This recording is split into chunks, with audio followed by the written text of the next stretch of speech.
با عرض سلام به شما بینندگان عزیز، نوید محمدزاده هستم با یه زنگ سلامت دیگه در خدمتتون. امیدوارم که همیشه شاد و تندرست باشید. خب از اونجا که در ایام بهار هستیم و فصل فروردین رو داریم پشت سر میذاریم، وارد یک فضایی میشیم که واقعا ایران زیبای ما با تمام دنیا فرق میکنه دوستان.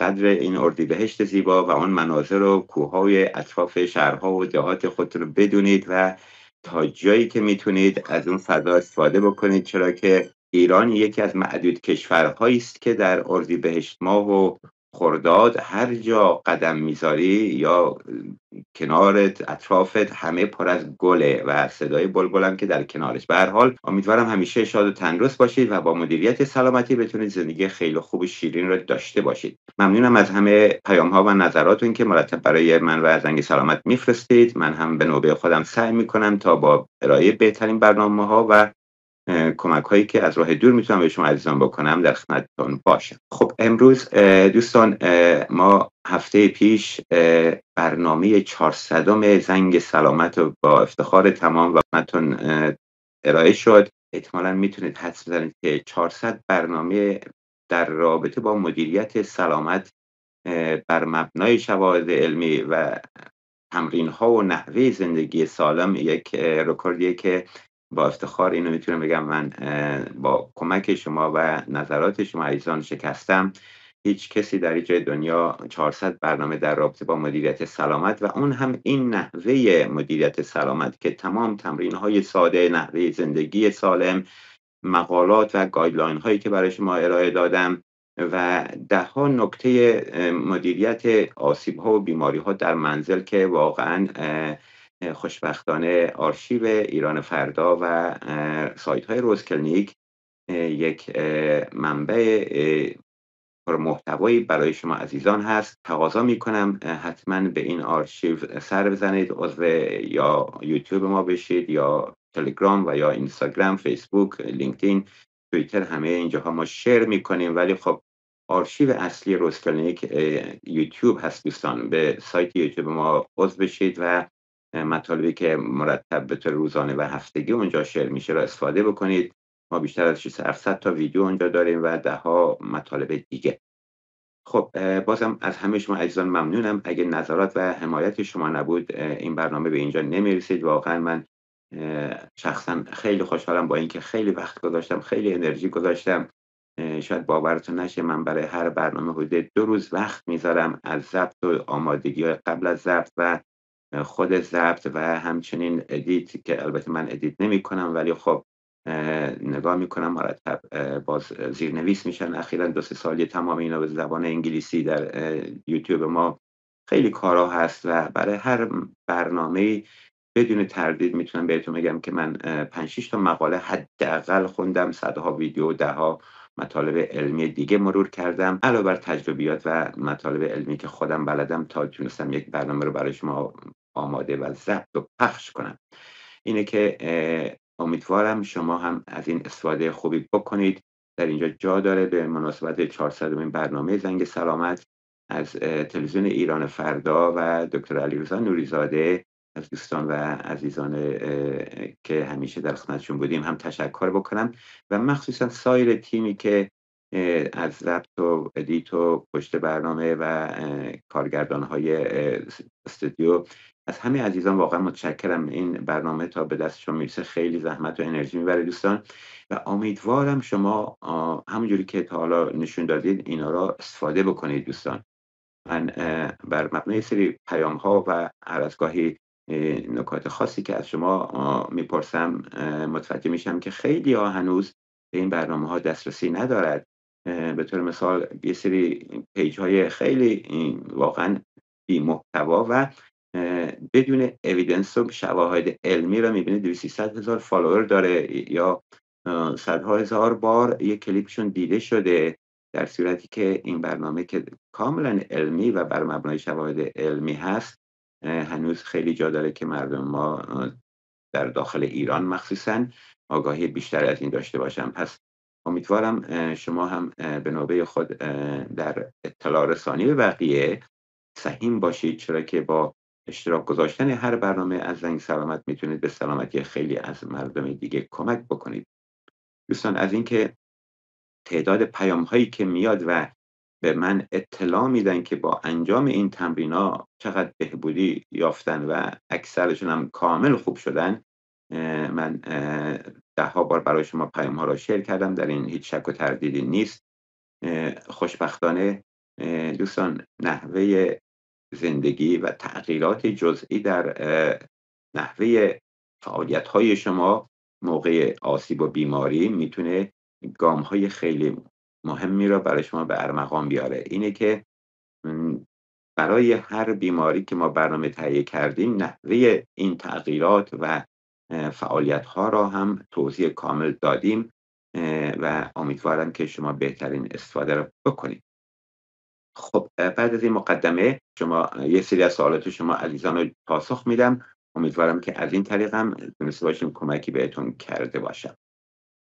یکی از دوستان گفتن سلام، برای دیسک 2 و 3 که میزنه به عصب فمورال پیشنهادتون چیه؟ با تشکر. دوستان ببینید، در رابطه با قسمت ناحیه لومبار کمر و آسیب‌های مربوط به دیسکوپاتی، رادیکولوپاتی و گیر کردن عصب، چندین برنامه داشتیم، چندین بار اینو من با مدل‌های مختلف، با مهمان‌های مختلف اینو براتون توضیحات کامل دادم. اگه بخوایم به طور جزئیات به این سوال شما برگردیم که به عصب فمور گفتیم میزنه، ببینید عصبی که وقتی میره به پا چندین شاخه داره که یکی از اونها هم یک فمور هست که در ناحیه ران پا هست. برید تمرین ها و برنامه زنگ سلامت مربوط به عصب دیسک کمر رو ببینید و تمریناش انجام بدید.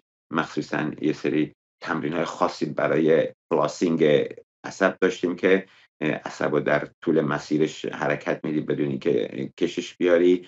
اینا رو انجام بدین. تمرینات مکنزی برای شما خیلی خوبن. البته موقع انجام تمرین ها هم به دردتون توجه بکنید. اگه دردتون زیاد بود بهش فشار نیارید، با توجه به اندازه درد تمرینات رو انجام بدین، حتما نتیجهش رو خواهید دید. یک دوست دیگه گفتن سلام دکتر صاحب محترم، من یک خانم افغان هستم، از درد سیاتیک در پای چپ خود رنج میبرم، ولی بعضی وقتها درد از قسمت ران شروع می شود. بسیار درد دارد، البته در مدت 4 ساعت و یا کمتر یا زیادتر دوام می کند که بسیار شدت می باشد. تشکر از راهنمایی مفید شما، زنده سلامت باشید. خانم پروین، شما هم بریم برنامه سیاتیک و دیسک کمر رو ببینید و تمرین های حرکت دادن عصب سیاتیک و تمرینات مکنزی و سایر تمرینات ناحیه کمر رو انجام بدید. بدون تردید نتیجهش رو خواهید گرفت. یک دوست دیگه گفتن، البته ایشون وایس فرستادن، این وایس با هم گوش بدیم، در خدمتتون هست. سلام آقای دکتر محمدزاده عزیزان نازنین، امیدوارم که خوب و عالی باشین. ممنون برای همه وقت و انرژی که برای ماها میذارین. خیلی ازتون یاد گرفتیم، خیلی ازتون کمک گرفتیم. انشاءالله که همیشه تنتون سالم و سلامت. آقای دکتر، من یک خواهشی ازتون داشتم. یک عزیزی در ایران، من خودم شاید از شما هم متوجه شدین در آلمان زندگی میکنم، باهاتونم صحبت کرده بودم قبلا، ولی یک عزیزی در ایران که 58 سالشونه، یه خانومیه خیلی هم لاغر و از اندامی اوکیه کاملا. ایشون نزدیک 12 ساله که مشکل کمر دارن و کمرشون هم ستون فقراتشون بینش فاصله هست، هم دیسک کمر دارن. بنده خدا همه راه ها رو در ایران رفتن ولی همچنان درد دارن و الان برای من یک کمربندی فرستادن که گفتن این کمربند اگر بخری حالت فیزیوتراپی، حالت ورزش اینا برای من داره اگر ازش استفاده کنم. من عکس این کمربند رو برای شما میفرستم، ولی اصلا منظورم این نیست شما اینو تایید کنید یا نه، چون مطمئنا نمی کنید، چون اصلا معلوم نیست. من هرچی تو سایت زدم پیداش نکردم اینو. کمکی ازتون میخوام این که به من یک کمربندی، یک چیزی که این خانوم بتونه باهاش دردهاش کمتر بشه و کمک کنه به مشکلش رو معرفی کنین توی آلمان، من بتونم بخرم براش بفرستم. من خیلی شما را و واقعا همه ما ایرانی ها فکر میکنم به شما ایمان داریم و این فقط ذهنم به این رسید که از شما خواهش کنم که راهنمایی کنین که من برای این عزیز چه کار میتونم، چه وسیله‌ای میتونم بفرستم، از پماد، از دارو، از کمربند که بتونه بهش کمک کنه. خب خیلی متشکرم. ایشون در ادامه هم گفتن کلا مشکل این خانم 58 ساله اینه 3 تا مورد بالای کمر فاصله داره از 15 سال پیش تا الان. 1 سال پیش که آخرین بار ام‌آرآی انجام داده گفتن دیسک کمر هم گرفتن. در حال حاضر هم درد یه وقتایی میزنه به لگن، ستون فقرات هم درگیره، کمی فعالیت عادی کارهای خونه انجام میده، تمام دور ستون فقرات درد میگیره طوری که نفس نمیتونه بکشه، باید کلی ماساژ و اینا بدن تا کمی بهتر بشه. از همه مهمتر گفتن آیا برای کم شدن درد این عزیز کمربندی پیشنهاد میکنید که من از آلمان بگیرم براشون بفرستم یا دارویی که اینا رو در وایس هم شنیدید؟ خیلی متشکرم از پیام شما خانم. من این پیام دوستان میدونید که نحوه انتخاب پیام برای پاسخ در این برنامه به نحویه که فوایدی برای خیلی از افراد دیگه هم داشته باشه. ما خوشبختانه بینندگان و فالوورای خیلی زیادی در آلمان، اروپا و آمریکا داریم که ایشون هم از آلمان این پیام دادن. ممنونم. ببینید دوست عزیز، حالا در رابطه با این خانم 58 ساله من یه چند نکته رو بگم. اگه کسی که 15 سال درد داشته، ناحیه کمرش درد میکنه، بالای شونه گردنش درد میکنه، به پاهاش میزنه، دیسک داره، اگه شما همچین فردی را تصور بکنید، تمام بدن ایشون الان ضعیف شده. ما اگه اون ستون فقرات بدن رو در مد نظر داشته باشیم، ببینید با اینکه این ستون فقرات دوستان فاندیشن یا در واقع بنیه بدن بر آن استوار هست، ولی خودی خود این ستون فقرات حتی نمیتونه اینجا وایسته، یا تو مطب ما داریم روی پایه گذاشتیم یا از اینجا آویزون میشه. و همین مثال ساده نشون میده که این ستون فقرات بدون کارایی یا خوب بافت‌های مایچه و تاندون و لیگامنت و فاشیا و غیره چندان کارایی نخواهد داشت. علاوه بر این بافت‌ها سیستم عصبی هست، سیستم بالانس هست، کوردینیشن هست، سیستم حس عمقی هست. ده ها فاکتور و سیستم در بدن کار میکنن تا ما بتونیم از رو صندلی پاشیم سر پا، یا 2 قدم راه بریم، یا پامون رو بیاریم بالا، جورابمون رو پامون بکنیم. ببینید اینجاست که نحوه فعالیت و هماهنگی بین این بافت‌ها و سیستم‌ها حائز اهمیته و اونجاست که یک فیزیوتراپیست میتونه به شما کمک بکنه اگه علم و تجربه خوبیشو داشته باشه.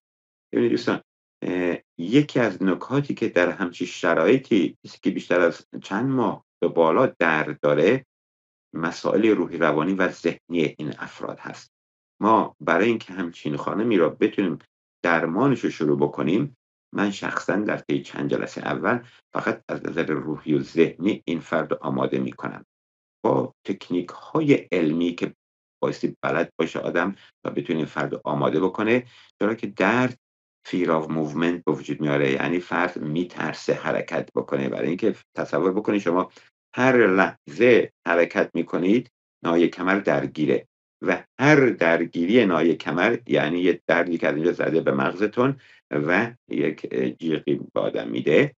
این باعث میشه بعد چند ماه که دیگه این مغز و اون سیستم فیزیولوژی بدن میگه حرکت نکن که این درد دوباره میاد.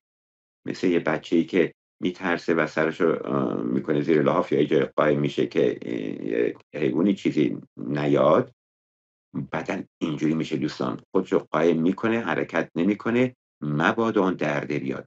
برای همون ما بایستی اول ذهن فرد رو آماده بکنیم و اونم اصلا راحت نیست، خیلی کار سختیه و اتفاقا اینجا تکنیک های خوب فیزیوتراپیست ها به درد میخوره، چون همکاران روانشناس هم روی این مسائل خیلی کار میکنن، ولی اونها چون با مشکلات فیزیکی سر و کار ندارن، این یک گپی هست، در واقع یک فاصله بین روانشناسی مختص روان و روانکاوی یا روان درمانی، بین روان و فیزیک هست. اینه که من هر از گاهی مقالاتی در رابطه با نحوه مدیریت ذهن و روان و تأثیرات اون روی دردهای فیزیکی براتون ارائه دادم که یکی هم چند وقت پیش براتون پخش کردم. ببینید دوستان، این خانم همونجور که گفتم، پس الان به تصور من ایشون یک فردیه که تمام مایچه هاش ضعیف شدن، لیگامنت ها و با تاندون هاش ضعیف شدن، حس عمقیش خوب کار نمیکنه، سیستم عصبیش و کوردینیشن و بالانسش کارایی کمتری داره و به همین لحاظ باید تمام اینها دوباره رو اصول خاصی به اون حرکت و فعالیت های اولیه‌شون برگردن و این کار خیلی مهمیه دوستان. برای شروع هم وقتی من میگم برین تمرین کمر رو انجام بدین دوستان، این فقط شما به دو تا حرکت زانو به چپ و راست بردن نگاه نکنید. اگه اینجوری نگاه کنید اشتباهه. وقتی شما اون زانو رو حرکت میدی و دردی نداره، چون تمرین فیزیوتراپی ما در شرایطی و برای افرادی انتخاب میکنیم که درد شدید دارن و به همون لحاظ تمرینایی میگیم که درد ندارن.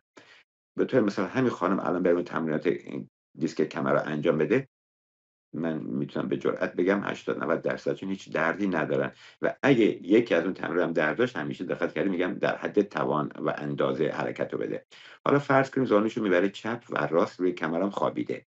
وقتی 4 دفعه 10 دفعه 15 دفعه این حرکت رو انجام میده و 10 روز پشت سر هم تکرار میکنه، دیگه این سیگنال ها از بدن، از نای کمر میره به مغز و مغز میگه خیلی خوب، این زانو رو حرکت داد چپ و راست و دردی تو کمر ایجاد نشد، پس این حرکت رو من میتونم به ایشون بگم وقتی که میخواد روی تختش قلب بزنه و یا موقعی که میخواد از رو صندلی پاشه، یا به طور مثال یا جورابش رو پاش کنه، اونجا مغز میگه من شاید این حرکت رو در این تمرینایی که از زنگ سلامت دیدم انجام دادم.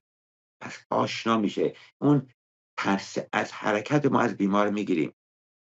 این تمرین هایی که من برای شما میدم، چون نمیتونم تمام این مسائل من بشکافم دوستان، من بیماری نیست که بیاد پیش من ببینم 4-5 هفته بیشتر درد داشته روی مسائل کار نکنم، اصلا نمیتونی موفق بشی. اینه که مدیریت درمان دوستان کار ساده نیست. شما باید علمشو داشته باشید، تکنیکاشو بلد باشید، به طور مثال کوگنیتیو بیهیویر تراپی یا CBT. این در واقع دقیقا همون حرفیه که من الان دارم میزنم برای شما. وقتی شما روی پا وای میسی، یه پا و دستاتو میاری بالا که اینو در 10 برنامه نشون دادم، یه 5 ثانیه وای میستی، دیگه مغز متوجه این قابلیت بدن شده، میگه خب ایشون روی پا 5 ثانیه وایستاد، پس موقعی که پا میشین راه برید، اون سیستم میدونه چه کار بکنه. دوستان اینه که من وقتی میام تمرین رو نشون میدم، میگم تمرین کمر انجام بدین، شما نتیجهشو میگیرین دوستان. یا روی توپ میشینید و دستا و یه پاتون میارین بالا، تمام سیستم عصبی را تمرین میدین، یا تمرینای حس عمقی و تمرینای فعالیتی، یا تمرینای کاهش درد، تمرینای کاهش تورم، تمرینای افزایش دامن حرکتی، تمرینای افزایش ثبات، اینا تمام به تأثیراتش روی مغز برمیگرده که مغز از اون ترس بیاد کنار بیرون، بگه خیلی خب من این تمرین رو زانومو آوردم به سینم و مشکل ایجاد نشد، دردی ایجاد نشد. یا من روی حالت کبرا وایستادم، روی آرنجا روی شکم خوابیدم، کمرم آوردم بالا، به عقب خم شدم، درد به اون صورتی نداشت، یا فقط دردم بهتر کرد. پس موقعی که سر پام دیگه چرا من خم بشم به جلو؟ ببینید ما با این تمرینای ساده مغز و ذهن شما رو داریم آماده میکنیم که شما بتونید فعالیتاتون رو دوباره از سر بگیرید. چون وقتی که آدم بیمار 15 سال، بیماری کم نیست دوستان. من صدها بیمار دیدم که 5 سال 10 سال 15 سال درد داشتن. همین الان 2 تا دارم. یک آقایی که فقط عزیز گلیه، اینجا زانوشون رو درمان میکنیم، از 17-18 سالگی درد زانو داشتن، الان هم سن منن، خیلی اصلا هیچ درمانی هم نبوده که نداشته باشن. ایشون هیچ حرکتی فعالیتی نداشت، میرفت باشگاه، ورزشکارم از خوشبختانه، بالاتن رو تمرین میکرد، ولی پاها رو انقدر کوهنوردی کرده بود در جوونی و اینا، دیگه داغون شده و شیپ هم هست زانوش. من چه کار کردم؟ آوردم اول از همه برعکس جاهای دیگه که درمان کرده بود، سعی کردم این دردش تا حدی بیارم پایین. بعد ایشونو به راه رفتن رسوندم. بعد 3-4 جلسه ایشون اومد گفت 20 دقیقه نیم ساعت و 10,000 قدم پیاده روی کرد دوستان، هایی که 5-6 سال اخیر لااقل هیچ تمرین داده نشده بود. در کنارش جلسه هم که در پیش ما داشت 45 دقیقه تمارین مختلف پیش دادیم. یه جوون دیگه هست از هموطنان ما، 5 سال درد گردن داشته. ایشون علاوه بر اینکه گردنش اینجوری نگه داشته بود، بعد ارزیابی من متوجه شدم که حتی فکشو باز و بسته نمیکنه موقع حرف زدن. میگه من رفتم اینجوری، چون وقتی داری فکر میکنی اینم حرکت بدی گردن درد میکنه. دوستان وقتی من خواستم مدلشو نشون بدم، یا گردنشو به چپ و راست نمیچرخوند. ببینید درد این کارا رو با آدم میکنه. دوستان من توصیه میکنم شما عزیزان، اگه هر کدوم از شما پیش من میومدین و پول میدادین، اینا رو بهتون یاد میدادم، خیلی بیشتر ارزش این تمرین‌ها و مطالبی که میگم و میدونستین. ولی حالا که مجانیه دوستان، دلیل بر این که بی ارزش نباشه بهتون یادآوری میکنم. من چند روز پیش یک نظرسنجی کوچکی کردم در رابطه با تمرینات کف لگن. دیدم اکثر هموطنان یا ندیدن اون برنامه رو یا انجام ندادن. اینی که دوستان اینا رو انجام بدین، مجانیه، دلیل بر کیفیت پایینش یا بدش نیست. انجام بدین، نتیجهش رو بگیرید تا جامعه سالم داشته باشیم، کشوری سالم داشته باشیم. خب دوستان من متاسفانه این مطالبم لازم بود و فرصت نشد به سوالات بیشتری جواب بدم. در برنامه آینده حتما سوالات بیشتری رو برای شما عزیزان جواب میدم. امیدوارم که در این ایام اردیبهشت ماه و اول بهار زیبا برید دامن طبیعت پیاده‌روی بکنید، از طبیعت زیبا استفاده بکنید، آماده بشید برای کارزار 10,000 قدم در خرداد ماه که دوباره روزی 10,000 قدم هر روز با هم دیگه انجام بدیم در هر جای کشور. سال 5مش هست دوستان. این کارزار در بین چندین هزار نفر از هموطنان در سراسر دنیا یک امر عادی شده و همه اینایی که انجام دادیم سال اول هنوزم پیاده‌روی میکنیم دوستان. این من در گروه میبینم، در جاهای مختلف میشنوم.